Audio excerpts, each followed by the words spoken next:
Guten Abend, Teddy. Es ist langsam Zeit für Bett. Lass uns unsere Geschichte weiterlesen. Okay? Ja, Mama.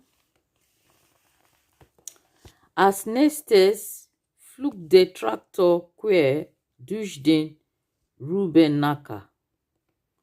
Seitlich fliegen Laub und Rüben. Nur so weg zurück bleibt eine Spur der Verwüstung.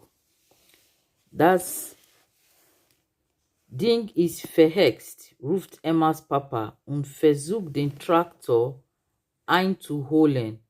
Das Ding ist verrückt geworden, kescht Emmas Mama. Wir müssen es aufhalten. Da sind die ja, die rennen hinter dem Traktor, um den Traktor aufzuhalten. Mal schauen.